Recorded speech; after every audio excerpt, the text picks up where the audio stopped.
সকাল সকাল বিছানাটা না গোছালে দিনটা যেন শুরুই হতে চায় না।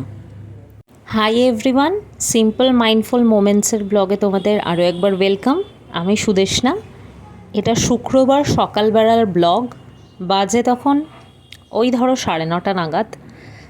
বিছানাটা ঠিক করা, জামা কাপড়ের স্তূপগুলোকে ঠিকঠাক করে গুছিয়ে রাখাটাই ছিল লক্ষ্য। যতক্ষণ না জামা কাপড়গুলোকে পরিপাটি করে আলমারিতে তুলে রাখছি ততক্ষণ পর্যন্ত বিছানাটাও খালি হয় না, আর মনও ভালো লাগে না। এরই মাঝে আমার ছোট্ট সঙ্গীটিকে দেখো, সে কিন্তু ভীষণ ব্যস্ত। আমি যখন ঘর গোছাচ্ছি ও পাশে দাঁড়িয়ে দাঁড়িয়ে নিজের মতো খেলছে। আর শ্যাম্পু করার আগে কে কে এই কারি পাতা আর নারকেল তেলের মিশ্রণটা হালকা গরম করে নিজেদের মাথায় লাগাও? আমার তো এটা খুব প্রিয়। মাথাতে ওটা লাগিয়ে নিয়েছি।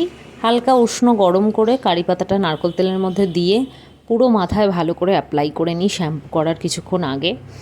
তারপর মাথার মধ্যে রেখে দিয়ে আনুষঙ্গিক যে সমস্ত কাজ সেগুলোকে সেরে নিই। টেবিলটা একটু গুছিয়ে রাখা, রান্নার দিকটা শাশুড়িমা দেখে নিচ্ছিলেন, আর আমি ঘরটাকে একটু পরিপাটি করে নিচ্ছিলাম, চাদরটাকে একটু টান টান করে পেতে নেওয়া, এই আর কি।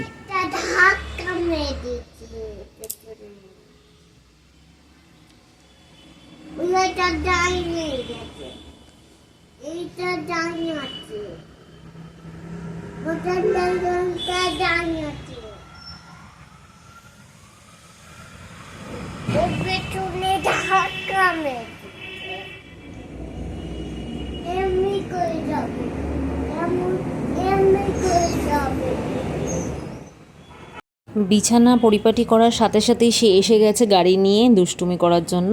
আজকের ব্লগটা ভালো লাগলে অবশ্যই কমেন্ট করে লাইক করো।